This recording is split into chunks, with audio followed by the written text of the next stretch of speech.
High, সবাই কেমন আছো? আজকে তোমাদের আমি পাবদা মাছের রেসিপি দেখাবো। তোমরা সবাই পাবদা মাছ রান্না করতে জানো, সবাই না হলেও করো সবাই, কিন্তু আমি আমার পদ্ধতিটা দেখাচ্ছি আমি কিভাবে করি। দেখো, কড়াইয়ে তেল দিয়েছি, সর্ষের তেলে কিন্তু পাবদা মাছ রান্না করলে ভালো লাগে। আর এখানে মাছটা একটু লবণ, হলুদ আর একটু কাঁচা তেল দিয়ে মেখে রেখেছি। আর এখানে সর্ষে গুঁড়ো রাখা আছে, এই গুঁড়ো একটু লবণ আর দিয়ে মিশিয়ে ভিজিয়ে রেখেছি। আর এই যে কড়াইয়ে দেখো কালো জিরেগুলো কেমন ফুটতে যাচ্ছে, কালো জিরে, টমেটো আর লঙ্কা, এটা একটু ভাজা ভাজা মতো হবে। লঙ্কাটা একটু সাদা মতো একটু হলে না ভালো লাগে। এই যে দেখো একটু সাদা সাদা মতো হয়ে গেছে, আর এত সুন্দর সেন্ট বেরোয় না, এই সেন্টটা দিয়েই মনে হয় যেন মানে কখন খাবো। টমেটোটার মধ্যে একটু লবণ দিয়েছিলাম, দিয়ে একটু ভাজা ভাজা মতো করি। আর একটু অল্প হলুদ দেবে, কারণ মাছেও হলুদ মাখানো আছে আর সর্ষে বাটাটাতেও হলুদ মাখানো আছে। এটা গরমকাল হলে কিন্তু এর মধ্যে একটু ঝিঙেও দেওয়া যায়, ছোটো ছোটো ওই লঙ্কার মতো করে লম্বা লম্বা কেটে, তাতেও কিন্তু ভালো লাগে। অনেকে বেগুনও দেয়, বেগুন দিলেও ভালো লাগে। আমার কাছে কিছুই এখন নেই, তাই এমনি দিলাম। আর মাছগুলো আমি এই তেলের মধ্যেই দিয়ে দেবো। মাছ আমি বেশি ভাজি না, আর বিশেষ করে পাবদা মাছ, বাটা মাছ এইগুলো, কারণ এগুলো না ভেজে দিলে না বেশি আমার মনে হয় যেন খেতে টেস্ট লাগে না, আসল টেস্টটা হারিয়ে যায়। আমি একবার এপিচ ওপিচ করে দেবো, ব্যাস, তাহলেই কিন্তু হয়ে যাবে। দেখো আমি কীভাবে করছি, তোমরা যদি এরকমভাবে না খেয়ে থাকো একবার করে দেখো, মানে খুব ভালো লাগবে। টমেটো না থাকলে যে হবে না তার কোনো না, টমেটো না থাকলেও হবে, তাহলে লঙ্কাটাকে একটু ভাজতে হবে এরকম।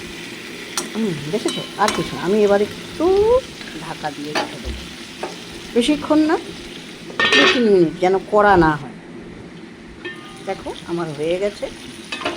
এবার দেখেছো একটুখানি হয়ে গেছে হালকা, আমি আরও উল্টাবো না, যদি ভেজে ভেঙে যায়। একবার উল্টাতে যাচ্ছি, ভয়ও লাগে জানো তো, দেখলাম না ওই দিকটাই আর একটু হোক। ব্যাস হয়ে গেছে মোটামুটি। তো এবার আমি করবো কি, ওই যে মাছটা যাতে মেখে রেখেছিলাম সেটাতে একটু জল দিয়ে দিলাম। দেখলে তো কাঁচা তেলের বেরোচ্ছে। আর এই সব মাছগুলো না যদি একটু কাঁচা তেলের গন্ধ বেরোয় খুব ভালো লাগে খেতে। তো আর এই যে সর্ষে এটাও দিয়ে দিলাম। এবার ওই বাটির জলটা জলগুলো ধুয়েও আমি এই মাছের মধ্যে দিয়ে দেবো। তবে আমি এটা বলে রাখি, এগুলো কিন্তু সব আমি গরম জল ইউজ করছি, কাঁচা জল না। কাঁচা জল ইউজ করার থেকেও গরম জলটা ইউজ করলে বেশি সুস্বাদু লাগে। দেখো আমি ভালো করে বাটির জোড়া ধুয়ে আবার দিয়ে দিলাম। আমি 1 হাঁড়ি জল প্রথমে করিয়েও রাখি, সেই গরম জলটা যদি ঠান্ডাও হয়ে যায় কোনো অসুবিধা নেই, কিন্তু ফুটানো জল দিতে হবে। এই দেখো, দেখেছো? এবার ঢাকা দিয়ে দেবো।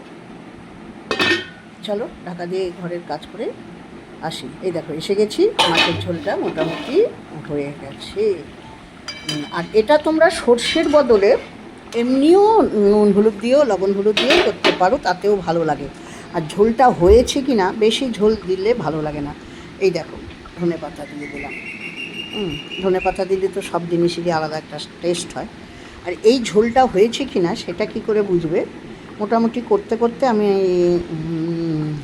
জেনে গেছি, শিখে গেছি। তবে আমার শাশুড়ি মার কাছ থেকে এই মাছের রান্নাটা আমার শেখা। মা তো আরও দারুণ করতো। তো মার কাছে তখন জিজ্ঞেস করেছিলাম, মা এই ঝোলটা হয়েছে কি না বুঝবো কী করে? বলছে একটা থালা বা একটা প্লেট টাইপ কিছুতে ঝোল নিয়ে একটুখানি ফেলবে। এবার কাত করে দেখলে যদি দেখো যে সেটা আস্তে আস্তে নামছে, তাহলে বুঝবে এটা হয়ে গেছে। আর ঝট করে নেমে গেলে সেটা হয়নি, আরও করবে। দেখো আমার মাছ হয়ে গেল। তোমাদের কেমন লাগলো? ভালো লাগলে লাইক, কমেন্ট, শেয়ার করো।